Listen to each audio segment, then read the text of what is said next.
So I went to a drift event like 2 weeks ago.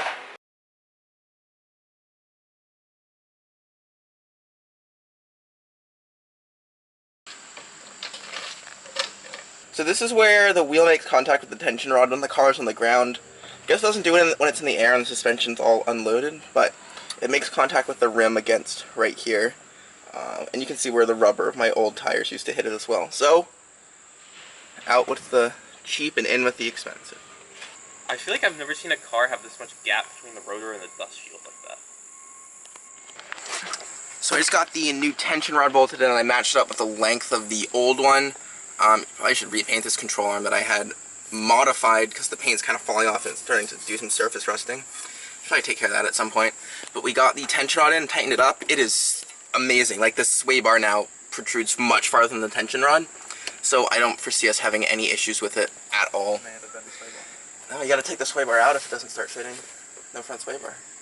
Plenty of people don't run a sway bar. So I got both the tension rods in. Turns out I put them in upside down the first time, so I had to go ahead and pull them out, swap side to side, and then put them back together. But aside from that, looking good. We're gonna go ahead and put the wheels back on right now. Make sure everything clears. Popped the car into the garage, went off to school. So now I'm back. I'm going to a drift event tomorrow. And now we're gonna have to try and get the car all ready for the drift event. I was doing some weird misfiring thing. I think it's because the fuel might be getting super heated going near the exhaust before it goes in the engine. So we're going to go ahead and do some heat wrapping. I also went ahead and got some new coil packs for the motor. I got new spark plugs. We're going ahead and doing that. Also, I fried my water temperature gauge doing something stupid, so now it just reads 75 degrees Celsius when the car is getting no power. So I'm going to probably have to try and find a new one of those because I don't want to overheat my car and not know. I also have to fix some weird wiring that I messed up before. James is in the process of doing the intake and getting the coil packs in, or removing the old ones. And also, I went ahead and bought a rear bash bar on Facebook for $65. So I'm going to go ahead and just like see how it looks. I'm going to pull the rear bumper off. If we have time, pop it on. I kind of want to do like a bumper cut.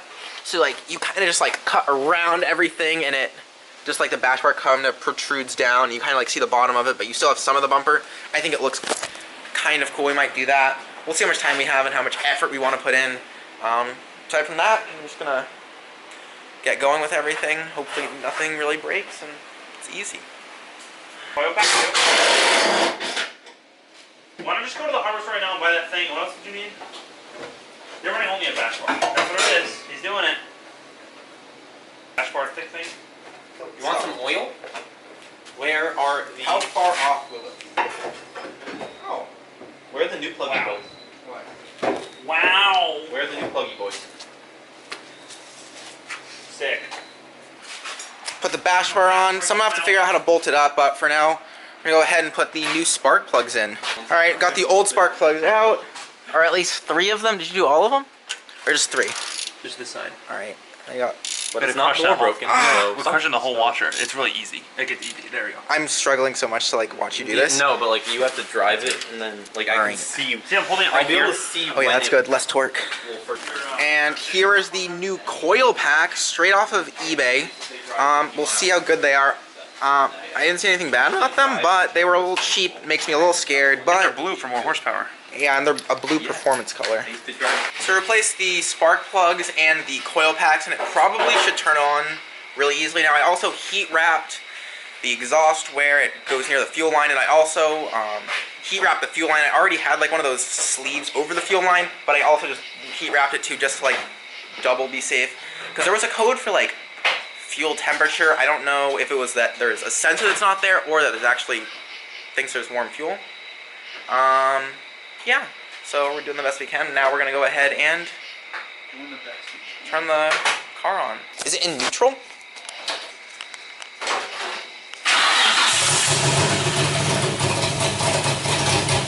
That's not running. Yeah, turn it off. Now bad still? Yeah, one of the coil packs is definitely not plugged in properly. Oh no. Yeah. No. Yes. It would be running far worse than that. No. It would be Just going one? blah, blah, blah, blah, blah. Just one. Yeah. My car doesn't do that one if you want to plug one. I only have 4 cylinders. So we ended up turning the car on. Sounds a lot better. I had 2 of the coil packs that I didn't actually install. They weren't actually completely plugged in. Went ahead, plugged them in, and the car runs good at idle, runs well. That was loud. So we'll see what happens. The main issue I was having before is that once the car would get like warm, it would kind of hesitate sometimes when you like got on the throttle. So I'm hoping that it's fixed now. I think really the heat wrapping the exhaust and putting more heat wrap around the fuel line is going to help, because I think that it was just the fuel was getting warm maybe. Coil packs and spark plugs definitely going to help too, because the old spark plugs were pretty beat. Definitely should get a good catch can set up, because there was some oil in the spark plugs, which I assume is just because the car probably has this blow by to it. So yeah, I'm probably going to have to deal with that at some point, probably sooner rather than later. Probably after this drift event, I'll figure that out. Aside from that, I'm just going to continue packing everything up. Everything's pretty much still packed up from my last drift event, because I haven't really taken anything out of the boxes and containers and everything, so the tire's still in the car, which is good. It's like jack tools I had to use for this, gonna have to put them away. Neaten up the garage, and then should be good to go. Just charging up some batteries for the GoPro and just my camera. So, yeah, doing well. Went ahead and just duct taped the sunroof onto the car, because a while ago my hinges snapped off when I was doing something, wasn't paying attention, just like completely kept going. I did like a reverse entry, it caught air and like ripped open. It wasn't even, I like spit out, but like it seemed cool, but then I realized I screwed my entire sunroof.